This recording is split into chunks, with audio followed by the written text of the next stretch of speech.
Bom dia, boa tarde, boa noite para você que é torcedor, para você que é torcedora do Santos Futebol Clube, sofredor e sofredora, assim como eu, Anita Efraim, assim como a dupla de sempre, Isabel Nascimento, a imparcialmente santista que está se achando, porque além do podcast Alvinegras da Vila, essa semana ela também participou do podcast do GE. Não pare esse podcast, mas quando você acabar, você pode ir lá no podcast do GE ouvir Isabel Nascimento. Tudo bem com você, Isabel? Tudo maravilhoso. Na verdade, eu convidei o GE para participar do podcast deles. E aí eles aceitaram participar comigo. O Bruno falou, nossa, tá bom, obrigada, tal. Mas é isso. Não, bicho, o Bruno chorou o podcast inteiro. Pode notar que ele tá com a voz trêmula de falar. Ridícula. Totalmente brincadeira, gente. Agradeço muito o convite do GE. Achei demais. O Noronha também já gravou. E eu acho que eles estão em busca de colocar mais influenciadores. E é muito por conta de nós, maravilhosos da mídia alternativa, que a gente acaba pegando pessoas que o GE às vezes pega outro público, então a gente está conseguindo juntar, e isso é sensacional. Os meus vídeos, tanto nós aqui que fazemos esse trabalho junto com o Diário do Peixe, são dois públicos diferentes que a gente vai agregando. E no vídeo de hoje vamos falar aí desse jogo maravilhoso, mas antes parece que a produção tá pedindo um áudio, é isso, Ni? O que eu recebi de informação aqui da nossa produção é que a gente tem, mais uma vez, o áudio do gol do Santos, a narração do Vinícius Moura, da Rádio CBN, com um toque especial do comentarista desse jogo. Bel, solta o som para a gente ouvir. Gente, se vocês não ouviram, preste muita atenção. Soteldo tá perto aqui dele também, o Jean Mota. Soteldo bate bem, falta, Pratis. Razoável. Ih, Soteldo vem pra bola, caminha aqui, o camisa 10 do Santos, perna direita, bate! Gol!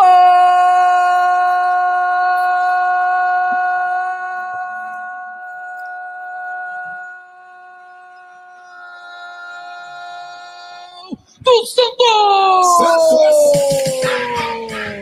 Razoável, então, Isabel. Bateu razoável na bola o Soteldo. Esse podcast, o que você acha, Ni? Razoável. Razoável, né? Razoável. Cara, eu acho que é um novo meme, assim. Eu vou usar isso muitas vezes na minha vida. Tipo, como foi participar do podcast do GE? Razoável. Razoável. Mas vamos falar sério. A hora que desse lance, né? A hora que o Soteldo ele faz um passe para o Marcos Leonardo e logo antes de soltar a bola ele sofre a falta. E o Marcos Leonardo também sofre a falta, mas dentro da área. Acontece que o juiz já tinha marcado a falta fora da área. Então, a hora que isso é maravilhoso. A hora que você viu o Soteldo pegando a bola para bater, tinha lá, Jean Mota e Soteldo na bola. Você achou que ia ser uma batida razoável ou você achou que ia ser gol? Não, eu claramente achei que na última partida o Soteldo foi muito mal na bola parada. Qualquer pessoa na frente dele tacou na cabeça. Ele não foi bem no último jogo. E assim, além disso, né, porque também a gente tá brigando com o Prats, mas o Soteldo não vinha bem na partida, não veio bem na última partida no Paulista, e acho que é algo do Soteldo, né, e algo que acho que a gente pode começar a falar desse jogo. Para mim, eu tô sentindo falta dos experientes, né? Se você pega mesmo as notas da Ni ontem, se você olha pessoas como Alisson, o Pará, o Soteldo, até mesmo não tanto o Luan Pérez, mas não são jogadores que estão indo tão acima dos jogadores que têm simplesmente 16 ou 17 anos.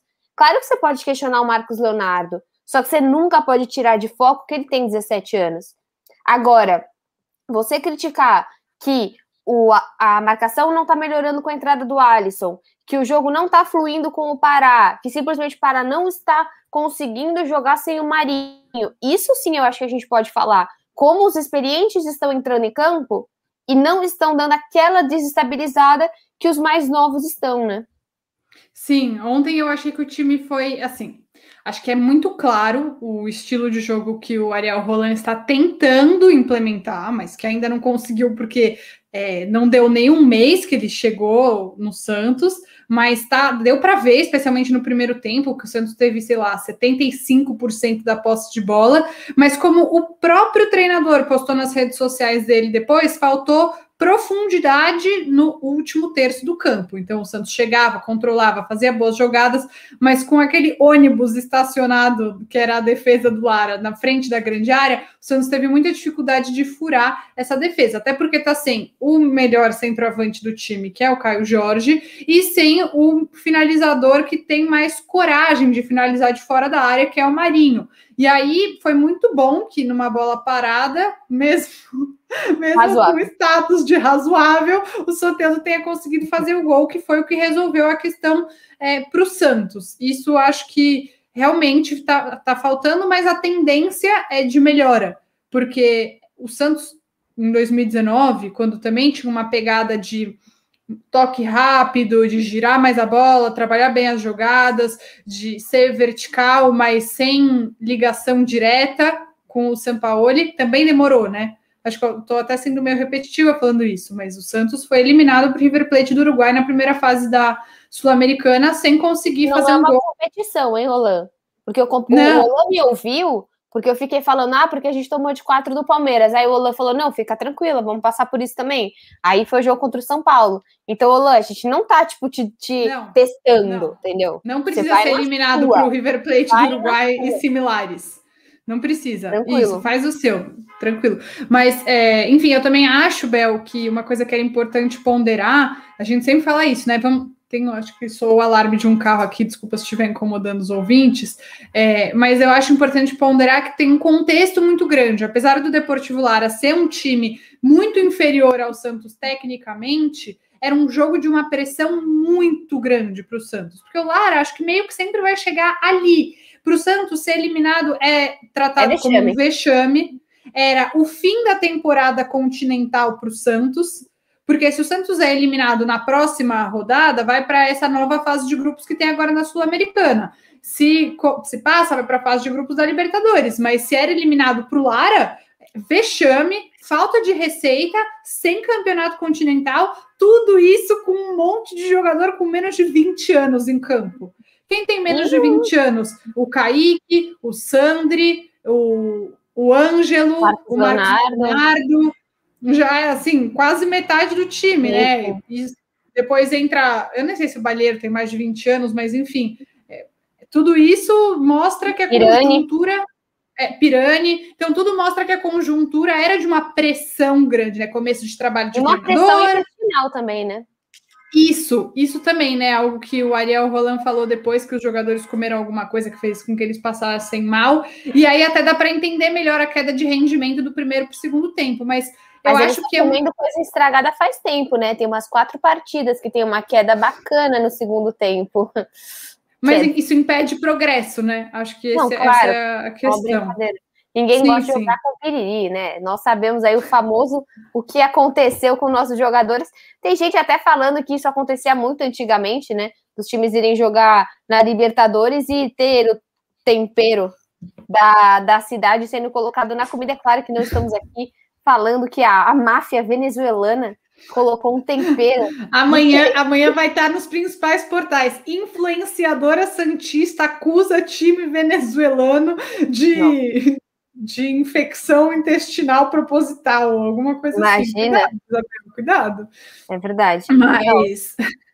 Mas é isso, acho que é um time que dá para ver, já está começando a apresentar ideias, mas que ainda precisa aperfeiçoar suas ideias, e para isso tem que ter tempo. Eu sei que torcedor é exigente, tem o direito de exigir, óbvio que eu também fiquei mega irritada quando o Santos levou o gol, especialmente, mas a gente tem que ter um pouco de paciência, especialmente por ter jogadores tão novos. Não adianta querer queimar o Marcos Leonardo, porque ele fez 2 jogos ruins, ele é um menino de 17 anos, sempre foi destaque de seleção de base, ele tem muito para se desenvolver. E quando o Caio Jorge for embora, porque ele vai daqui a pouco, o que a gente vai ter é o Marcos Leonardo e o Bruno, e eles vão se desenvolvendo com o tempo, tem que ter um pouco de paciência, e assim o ataque do Santos vai se acertando aos poucos, lembrando, mais uma vez, que ainda estamos sem o Marinho, então, também sem o Madison, que ontem poderia ser uma ótima opção na lateral, já que o Pará não estava dando tanto apoio, ele que teve essa fratura na costela. O Madison tem muito a ver com o jogo do Roland, muito, muito a ver, tipo... esse cara, esse lateral, é claro, né? A gente não pode ter 2 Felipe Jonatas, que até é algo que o Noronha sempre fala dessa questão do Felipe Jonathan tentar entrar mais, atacar mais. O Felipe Jonathan ataca bem, ele chuta bem de fora da área. Tô tipo Cebolinha. Chuta bem de fora da área, só que daí ele acaba deixando espaços, então o Maddison também não pode fazer isso. Porque, por exemplo, o Marinho acaba ficando super livre na área e o Pará meio que completa ele, né? E uma coisa interessante até que você falou do KJ é que ele é um atacante que volta, você vê muito o KJ na defesa. O Marcos, ele não consegue ter essa mobilidade ainda, né? Muito menos. Mas talvez seja uma questão de tempo, né? Não, de treino também, assim, tem uma questão de orientação, fala, você não volta, você fica aí. Mas eu acho que o Caio, ele tem um condicionamento, acho que é muito por conta toda a composição corporal, mas eu acho que é muito questão cara, ele volta muito e ajuda muito na defesa. Então eu acho que isso faz a diferença, porque ele é um cara a mais na defesa, sim. E ali, essa bola parada, eu acho que valeu por 2, né? Porque tocaram em 2 cabeças. Então, eu acho que isso é uma falha muito grande. Acho que o Santos hoje ele tem 3 falhas, assim. Não falhas, melhorias, pontos de melhorias. A queda de rendimento do segundo tempo. Eu acho que você tem a bola aérea ainda, que o Olan vai ter que, quebrar a cabeça dele para entender. E essa questão de criar e não finalizar. Só que o Santos joga muito bem. O Santos cria bonito. O Santos cria... Ele cria com um toque de bola, ele cria com mesmo cria com uma criatividade, é interessante, mas cria com uma sabedoria, sabe? Esse time precisa de sintonia. Quando esse time tiver sintonia, principalmente no ataque, caramba, esse time pode perder, mas ele não vai, acho que a gente não vai mais ficar chateado de jogar feio.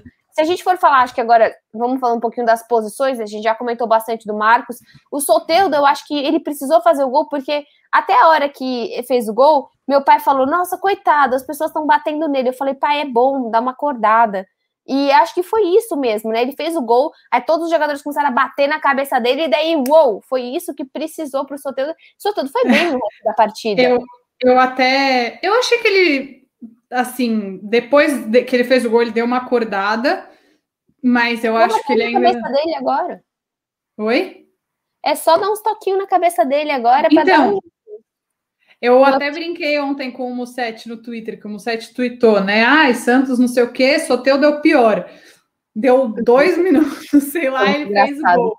Aí eu comentei lá que o Olan deve ter visto o tweet, que a hora que o Soteldo pegou na bola para bater a falta, ele gritou, o Musetti tweetou que você tá horroroso. Aí ele foi lá e fez o gol, só de raiva. Mas eu achei que ele melhorou um pouco no jogo, sim, depois que ele fez o gol, mas acho que ele ainda tá voltando, porque assim, o Soteldo chegou com o Sampaoli e fez um ótimo ano de 2019. Com o Cuca, ele estava um pouco abaixo, um outro jeito de jogar, e agora ele está retornando, ele mesmo falou, né, que o estilo de jogo do Ariel Holan é mais parecido com o do Sampaoli, então ele está retornando para esse estilo de jogo. É bem legal. O jeito que Não, mas o jeito que ele fala, sabe, assim, é claro que ele parece meio confuso na entrevista dele. Tipo, um cara pediu pra fazer isso, agora o outro tá pedindo pra fazer isso, agora esse terceiro tá pedindo pra fazer o que o primeiro fazia. Então, tipo, mas é interessante ele conseguir notar essas diferenças, e eu também acho que, assim, o Soteldo também não foi tão bem contra o Ituano, porque também o Lucas Braga não aproveitou muita coisa.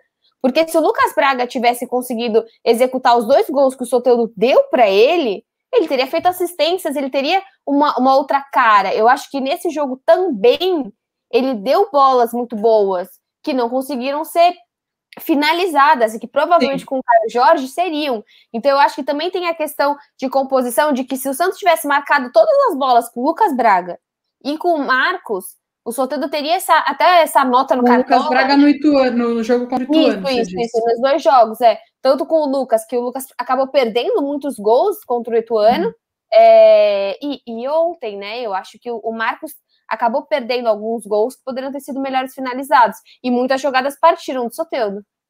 E uma coisa também, que, aliás, falando em Lucas Braga, como é importante ter elenco, né? Porque pode ser que ele não seja o titular do time, mas você ter um jogador que saia do banco e faça a diferença é muito bom, porque o Ângelo cansa. Ele tem 16 anos, é um processo, né? Ele conseguir jogar um jogo inteiro em alto nível. Ele saiu e o Lucas Braga entrou no jogo contra o Deportivo Lara e o Santos ganhou uma outra intensidade. Eu achei que o Lucas Braga entrou bem, eu gostei da entrada dele. Achei que fez uma diferença, que o Santos conseguiu se manter um pouco, o Santos acabou se perdendo um pouco, né, no segundo tempo, e quando o Lucas entrou, conseguiu prender um pouco mais a bola. Eu gostei da entrada dele.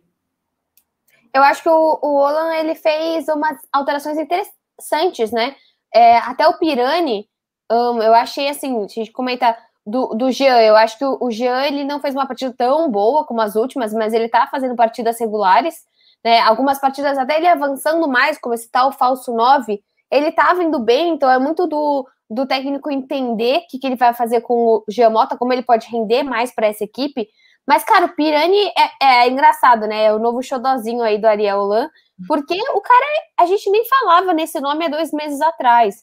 E hoje a gente vê como o cara conseguiu fazer jogos ruins, mas ele entrou muito bem contra o Ituano. Ele jogou um primeiro tempo que, para mim, foi o melhor tempo da vida dele, dentro do profissional do Santos, e ele mudou a partida quando ele entrou, né? Ele é um jogador que, cara, parece muito também a questão do Sandri, ele não sentiu a partida.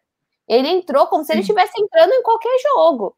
E para ele é o jogo da vida dele. Porque se ele faz o gol sei lá, se o Deportivo empata, se ele consegue marcar um gol, tudo, para ele seria extremamente importante. Então, eu acho assim, ele é uma pessoa muito promissora dentro dessas que até o Ariel destacou, né? Eu acho que ele é o grande destaque até agora positivo do Ariel.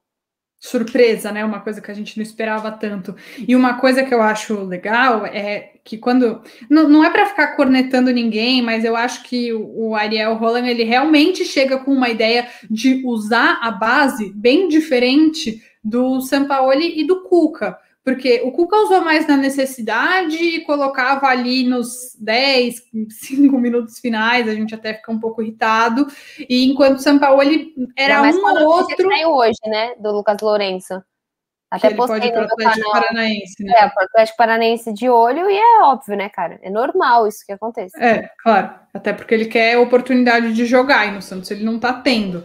Mas, enfim, e o Sampaoli, reforços, e era um ou outro da base que ele pegava, mas não era, tipo, rodar a base. E a gente vê que o Ariel Holan tem outra mentalidade em relação a isso, que ele realmente coloca eles para jogar. Então, assim, eu vou colocar o Ângelo, não o jogo inteiro, mas vai começar de titular. O Pirani joga quase todo jogo, ele entra no segundo tempo, mas com meia hora para jogar. Então, eu acho que, óbvio que também é a condição do Santos de não poder contratar, mas eu acho que nisso ele realmente indica ser um técnico veio, né, parceiro. Cara, eu achei demais que ele já veio com nomes. Eu até vou fazer um vídeo sobre isso, como o Zé estava me ajudando, estava me explicando e tudo, mas assim, ele já veio para cá, ele tem 2 ou 3 analistas dele, e ninguém chegou para ele e falou, o Pirani, olha isso, o Pirani é bacana, viu, gente boa. Não, ele já veio com Pirani, Sandro, Kevin, Ângelo e Sandri. Foram os nomes que ele já chegou aqui, sabendo que ele querendo ver mais. Ninguém chegou, acho que é diferente, né? Porque o Sampaoli, os caras chegaram para ele e falaram, tem um tal de Caio Jorge, bacana, tipo, já falaram para ele. Eu não imagino que o Sampaoli tenha usado o tempo dele para ver vídeos da base. E outra, né? O Holan tem uma coisa muito interessante que é a tecnologia. Você pode falar que o Lucas Lourenço jogou com o Rodrigo, que o Uru Alberto era o cara, do sub-20, do sub sei lá o quê. Se ele não vê em números, em estatísticas, que o cara vale a pena, ele não vai atrás. E não é só... É claro que ele vê o jogo e ele sente a partida. Mas o Holan tem muita questão de quantidade de passes, de mapa de calor. E isso eu acho brilhante. Eu acho que, assim, falta muito. Até porque você tem uma comparação que se eventualmente esse jogador... Putz, eu não entrei hoje. Hoje eu não entrei. Então, você tá vendo suas últimas estatísticas? Você precisa correr mais. Eu acho que isso também é bom para a torcida, sabe? Que isso transpareça para a torcida, para entender, porque um entra e o outro não entra. E mudando um pouco de área no campo, acho que a gente já falou um pouco do meio de campo, apesar de a gente não ter falado tanto do Jean Mota, acho que ontem foi um jogo ok, não foi ruim, mas também não foi o melhor jogo do Jean Mota. Foi o Jean Mota que a gente está acostumado, né? Que você idealizou na sua cabeça. Mas eu acho ele um jogador útil também. Enfim, mas saiu também no começo do segundo tempo para entrar o Pirani. O meio de campo está em evolução. Acho que a gente já vem atuando mais. Passam 6 anos, mas ele vai evoluir. Um dia a gente vai saber quem é o nosso meio de campo. Um dia. Mas queria falar um pouco da defesa. Acho que a defesa do Santos ontem talvez tenha deixado um pouco a desejar. O Luan Pérez um pouco perdido, né? A jogada do gol do Lara foi ali pela esquerda. O Felipe Jonathan não fez a cobertura. Aí o Luan Pérez também não fez a cobertura. E aí o Alisson sobrou sozinho, não conseguiu evitar o gol. E aí o João Paulo ficou meio rendido, né? Não dá nem para colocar a culpa nele, né? Sim, ele foi razoável, eu acho. Eu acho razoável. Que... assim, acho que se a gente pode falar um pouquinho de Sandri e Alisson, né? Foram dois jogadores, até que muitas vezes o Alisson estava na frente da zaga, jogando até meio com um terceiro zagueiro. Então vamos ver como que o Roland pensa nessa situação de você utilizar, depois ele coloca o Balieiro. Eu tô vendo a entrada pra caramba desse jogador que também não era utilizado, não era tão utilizado antes. Da zaga, cara... Ele foi pro time no surto de Covid, e quando a torcida do Santos ficou em parafuso, porque a primeira informação é de que era um tal de Paulinho. Você lembra disso? Ai, eu lembro. Porque eu acho que o apelido dele ali nas internas, em algum momento, foi Paulinho. Exatamente. E então eu acho que é muito interessante, assim, se a gente olhar pra zaga também, cara. O Kaique, como ele conseguiu fazer um jogo médio. Isso é brilhante também, porque ele fez um jogo muito bom, ele fez um jogo que ele não apareceu tanto, e ele fez um jogo bom. Ele fez um jogo regular. Sabe, o gol não poderia ter ajudado ou não, mas não foi exatamente nas costas dele. E ele e o Luan estão, cara, fazendo uma dupla muito boa. E a dupla de zaga precisa de tempo. Né? Você vai pontuar ali a utilização do Laércio, do Sabino. A Sabino, né, outros 500 nessa vida, gestão Santos. Outros 280 mil. Que podem chegar a 300, viu? Porque o contrato, ele vai aumentando por ano. Ele tem mais luvas, e tem mais um monte de coisa. Tem que vender urgente. Tem que vender para ontem esse jogador, coitado. Nem é culpa dele, mas precisa. Não. E é gestão rolo isso, viu? É a gestão rolo que... Haja rolo, viu? Risos. A Anitta envelheceu 10 anos. Mas meio que já deixou engatilhado, e o Rueda não tinha muito como sair. Então, eu acho que é só pra gente não confundir. Mas mesmo assim, você tem o Sabino, você tem o Laércio, mas quando você fixar essa zaga, cara, é muito importante. E eu acho que essa nova função do Luan Pérez, de não acompanhar e de sim comandar, é legal também. Porque é uma mas ele ainda está se adaptando a essa função. Claro, com certeza, como todos, né? Como ontem, se você pega tanto o Pará como FJ, ele, cara, tá entendendo como que vai jogar o Roland também. E no gol, acho que a gente tem coisas aí para mostrar.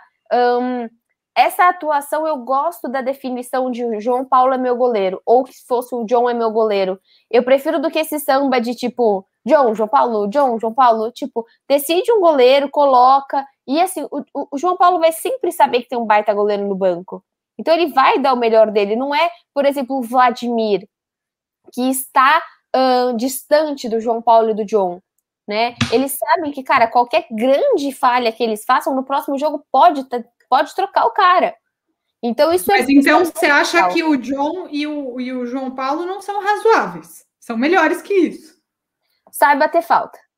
Eu diria que eles conseguem bater uma falta.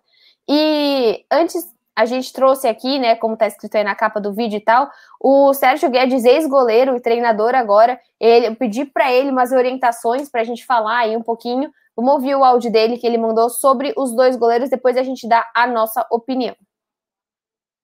Perdi o ponto. Vou achar com vocês o ponto, galera. Eu vou dar a minha opinião para você do que eu vejo isso, como eu vejo isso. Primeiro que a posição de goleiro do Santos, ela é impactante, né? Ela repercute positivamente ou negativamente muito rápido.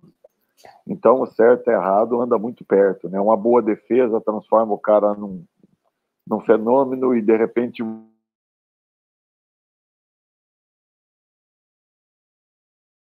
Você tirou seu microfone e sumiu o áudio. Você tem que deixar aberto. A qualidade é praxe. Vou pôr de novo. Eu tava tão feliz que eu tinha acertado o ponto. Mas reputo o goleiro com as críticas. Mas, em suma, eu vou dar uma opinião para você do que eu vejo isso, como eu vejo isso. Primeiro que a posição de goleiro do Santos, ela é impactante, né? Ela repercute positivamente ou negativamente muito rápido. Então, o certo e errado anda muito perto, né? Uma boa defesa transforma o cara num num fenômeno e, de repente, uma bola que o cara não sai do gol já não serve mais, né? Mas a história proporciona isso, né? Então, quem joga no gol do Santos tem que ter consciência de que a regularidade é praxe. Isso tem que acontecer. Mas reputo goleiros de qualidade, eles são muito bem treinados pelo Arzu, né? Você percebe que são goleiros bem preparados. E quando as circunstâncias, né, do futebol foi propiciando oportunidades, né?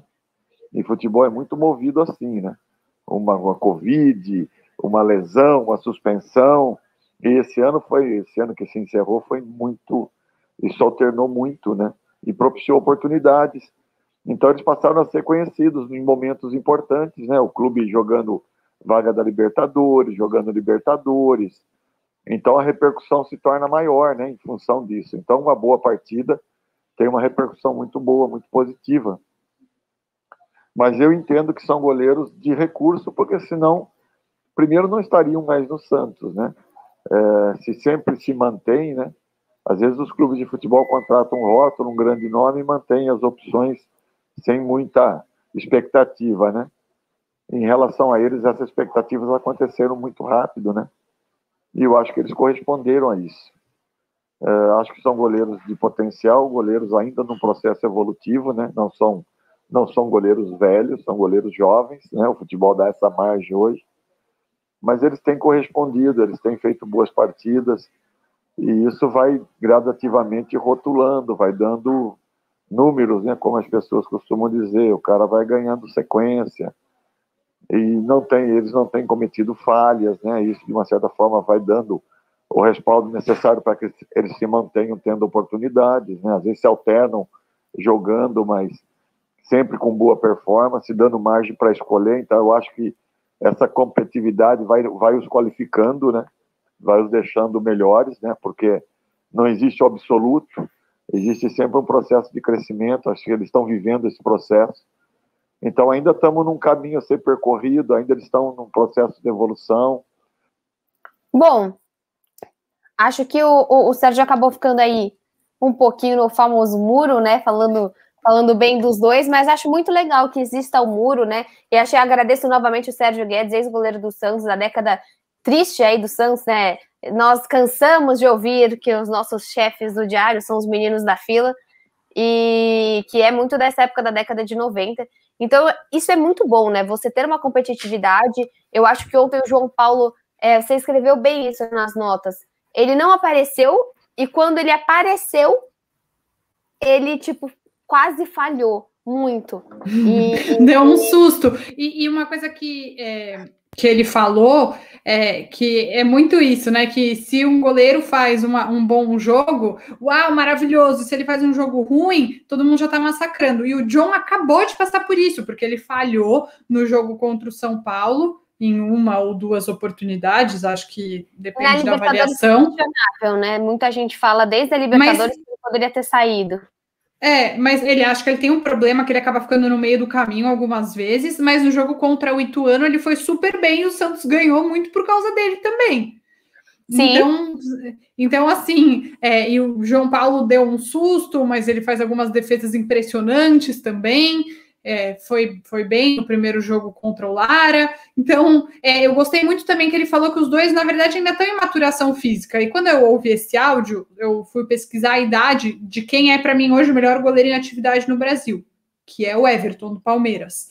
E ele tem 33 anos. E tá no auge, né? O goleiro, ele acaba tendo uma carreira mais longa do que os outros jogadores. E o John e o João Paulo têm, acho que 25 anos os dois, se eu não me engano. Então o Everton tem 8 anos a mais do que esses dois goleiros. Tem muito tempo para eles se desenvolverem e para eles aprenderem. Não é tarde, sabe? Então acho que ainda tem margem de crescimento para os dois, de corrigir erros, e essa competitividade é muito importante. Eu lembro quando o Palmeiras foi campeão brasileiro em 2018, 18. E que o Palmeiras tinha 2 bons goleiros, o Praz e o Jailson. E então, eu sei, também não gosto, mas eu acho que é um time que mostrou que ter 2 bons goleiros não é um problema, é uma vantagem. Não são 2 goleiros que Mas esses dois goleiros do Santos não ganham muito dinheiro. É óbvio que não. Até porque eles vieram da base, a gente sabe quem... Porque eles jogam no Santos, mas eles não foram contratações. Sim. O Everton foi uma grande contratação do Palmeiras, por exemplo. Deve ter um salário alto.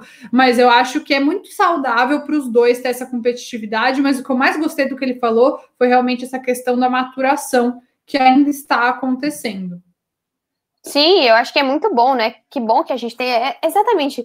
Nós hoje estamos vivendo um momento de transformação e que a gente tem banco, né? Tá começando a ter banco, tá começando a ter oportunidades. Por exemplo, óbvio que o lugar é do Marinho, mas ele vai voltar com um ímpeto de tipo, Ângelo, tipo, eu tô aqui, lindão, porque o Ângelo tá jogando muito bem.